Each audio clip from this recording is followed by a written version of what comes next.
We wadhi ane wach mar arita ma kaunti ma Migori. Yes. Ma biro tieng' ariyo. We wachakane gi weche mag kunyo mula Makalda. Ang'o matimore? Makalda, anonyuola Makalda, dongo Makalda, yati Makalda. Makalda en kar mula. Chon niluonge ni Makalda Mines. Ndalo mane wasunge nitiere. En kama nigi mula ma gine ne ni malo sana. Percent ne ni malo. Ata malo ne ni malo kabisa. Joma kunye nyaka yude. Yes, wan gi gik mang'eny ilo bwana, wan gi gold, wan gi sapphire, wan gi copper, wan gi minerals mang'eny kanyo. Now, nyatike kanyo, joala osebedo kabire, mawaro gold, makunyo, to nitiere jogweng' bende makunye eyo mareja. Mago e joma ng'eny kanyo. Koro tinde machiegni to ji otho biro mang'eny ma ok wang'eyo. Ng'ama kelo gi ok wang'eyo, kaka gidonjo bende ok wang'eyo. Mano osekelo midhiero, mwasebedo gi tabu matin e leadership mara koa e local leadership nyaka e leadership mar national. Achiel kuom gik matimore e Nyatike en yako lop Nyatike. Wayie ni ng'ato kadwa timo investment to biya to bed gadieri, obed gi jopiny gi jotelo ma jopiny go noyiero manyalo loko ne jopiny go wach. Team public participation. Yes, ni jopiny ni ng'ane mobiro ni, Jael mobiro ni, Jael ni oa Nairobi, kambi ni luongo ni Jael Limited, to dwaro eka achiel, odwa kunyo gold, to wacho ni kokunyo to dhi timo numa e wi ohala mamalo midwoko ne jopiny. To ukoro dhi obedo. Kani neno kane Mheshimiwa Odege to gi an nwadhawe i bunge. Nokwadhawe i bunge nikech ok wadwar ng'ato. To nwaneno ukora. Ka ng'ato dhi apply kokalo e county government e assembly mar county, okwayo lo eka 900. To kwayo to pondo e nying jaode. Mano gavana machon manosetiyo. Okwayo lo to kwayo e kambi mantiere. Magotese maniyo kokanyo. Yes, magotese mantiere. Onge makosa kwayo e nying jaode nikech mano family ne inyalo timo business gi family ni. Lakini e otasgi gindiko ni gidwa pidho konga. Gidwa pidho cotton cha pamba. Gidwa pidho pamba. Gidwaro eka 900.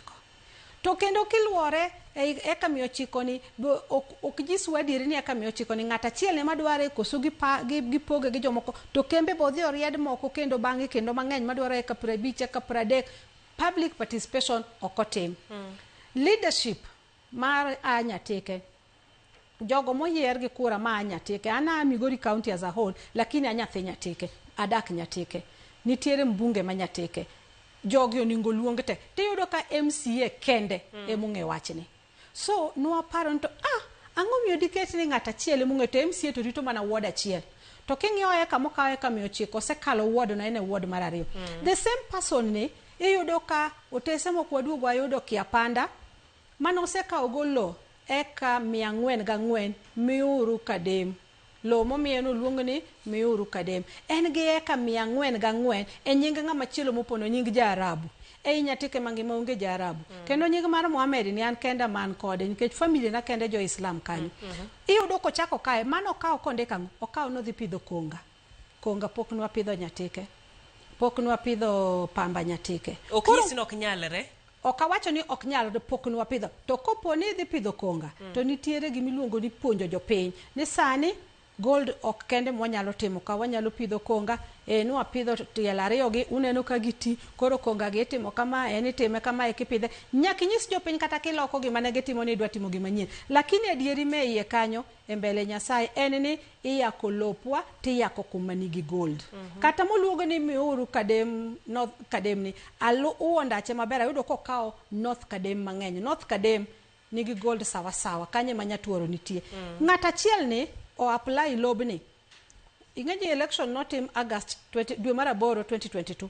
O apply lo dwe mar 7 2022. Matini dwe mar 7 2022 county assembly no sego piny kech ji ne nie yiero. Jogo matiyo ofis te ne onge ofis, ji ne bayo koro manyo kura.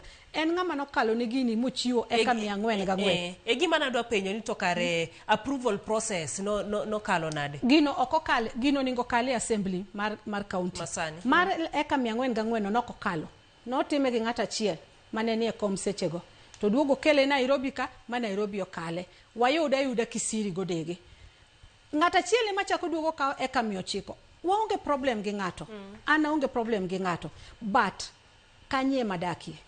Kanye ma jomoko bendo dake. lobni lop jo Migori, ok en jo Nyatike kende, ma lop jo Migori, ma lop jo Kenya, nikech lo en gir jo piny mangima. Mula mawuok kanyo go duto te bobedo mag jo Migori County. Omiyo jo Nyatike oningo ng'e adierine, jo county oningo ng'e adierine, jo national oningo ng'e adierine. Ma en yo kwalo.